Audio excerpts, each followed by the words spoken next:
तो आज गूंज में आपको पहले एक तस्वीर दिखाना चाहती हूं, बहुत गौर से इस तस्वीर को देखिएगा।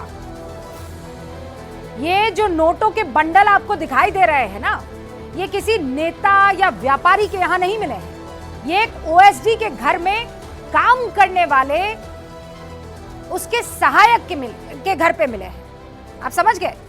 मंत्री के लिए काम करने वाले ओएसडी का एक हेल्पर, उसके घर पर यह पैसा मिला है। अभी तक जो जानकारी मिली है उसके मुताबिक ये नोटों के बंडल 40 करोड़ रुपए से ज्यादा के हैं। अभी गिनती चल रही है। 40 करोड़ रुपए एक चौथे वर्ग के कर्मचारी के घर पर, वो भी कैश। ये तस्वीरें आज ईडी की छापेमारी के बाद सामने आई है। ईडी की छापेमारी हुई क्यों, आप ये सवाल मुझसे पूछ सकते हैं। क्या इसलिए क्योंकि चुनाव है? इसलिए? सच्चाई यह है कि यह छापेमारी 5 साल से जो ग्रामीण विकास विभाग के सरकारी ठेकों में अवैध लेन देन चल रहा था, उस मामले में हुई है।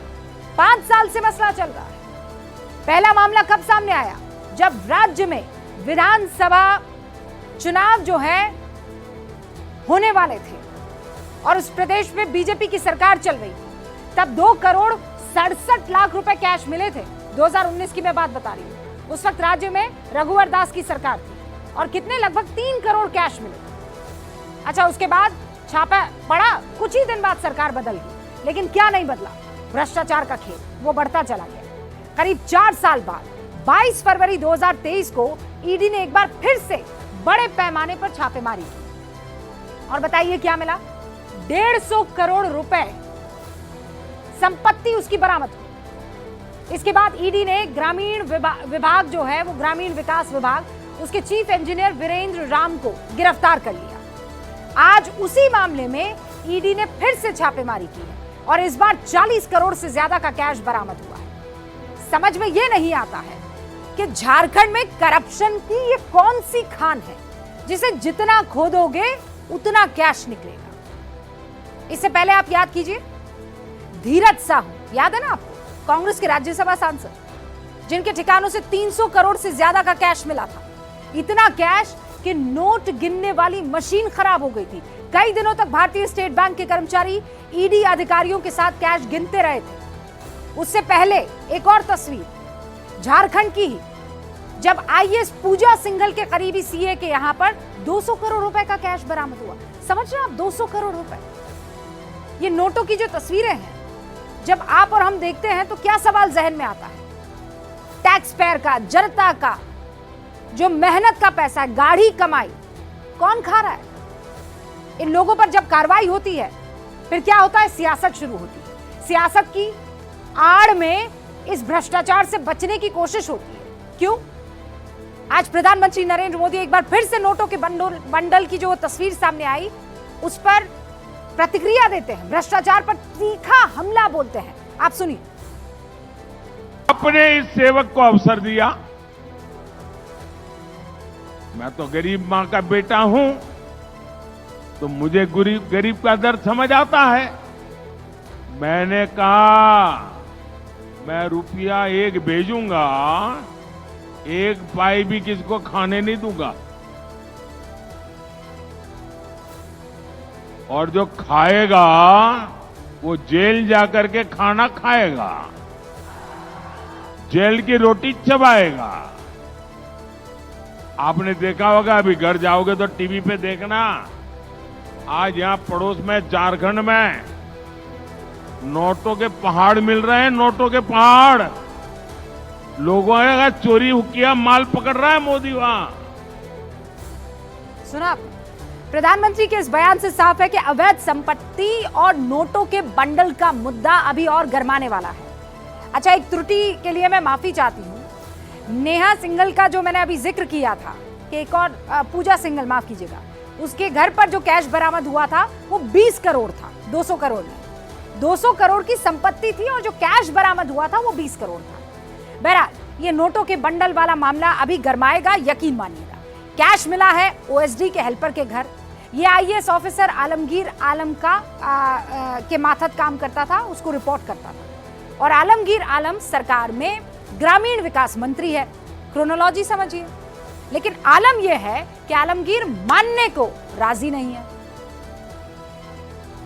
संजीव लाल एक सरकारी मुलाजिम है, वो हमारा पीएस है और हम लोग भी जब भी पीएस वीएस सिलेक्शन करते हैं तो अनुभव के आधार पर करते हैं।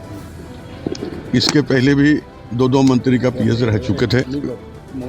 अब हम लाए हैं, सरकारी मुलाजिम है। टीवी में आप लोग जो देख रहे हैं हम भी वही देख रहे हैं। अब ईडी का क्या निष्कर्ष आएगा बाद में बताया जाएगा। सर आपका नाम भी जोड़ा जा रहा है बार बार। देखिए मेरा पीएस है, विभाग बोले वो सरकारी मुलाजिम है और मेरा पीएस है और हम लोग जो पीएस को रखते हैं तो अनुभवी देखकर ही रखते हैं। पल्ला झाड़ने से क्या होगा? ये घपला, ये भ्रष्टाचार, ये घोटाला इन नोटों की गड्डी में साफ दिखाई दे रहा है। लेकिन जो शोर सबसे ज्यादा आपको सुनाई देगा वो क्या सुनाई देगा? सुनिएगा क्या सुनाई देगा। ये होगा कि ईडी और सीबीआई को सरकार गलत तरीके से इस्तेमाल कर रही है और ये शोर इतना होगा कि आम आदमी ये सोचने लगेगा कि हाँ भाई ये तो चुनाव आए हैं इसीलिए ईडी और सीबीआई का इस्तेमाल होने लगा। 5 साल से चल रहा और चुनाव तो हर बार यहाँ होते रहते हैं इस देश में। बताइए हर 4 महीने में तो चुनाव आ जाते हैं, तो ईडी क्या करे? हाथ पर हाथ धरे बैठे रहे? और ईडी क्या ऐसे ही किसी के घर पर छापे मारे? ये क्या है? बहुत महत्वपूर्ण तथ्य और आंकड़ा आपके सामने रखने वाली हूं, गौर से देखिएगा। पिछले 11 वर्षों में ईडी ने कितनी प्रारंभिक जांच की है ये देखिए आप। 10,622 केसेस की जांच की है प्रारंभिक 11 सालों में और उसमें सिर्फ 1.5% सियासी मामले हैं, 1.5%। और अगर मैं, और क्या है सियासी मामले? ये पॉलिटिकल है, नेताओं से जुड़े हुए। यानी मोटा मोटी अगर आप 10,622 केसों का 1.5% निकालेंगे तो 159 आएगा आंकड़ा। 159 लोगों पर या वो केसेस है जो पॉलिटिक्स से जुड़े हुए हैं। बाकी 10,622 आपके सामने।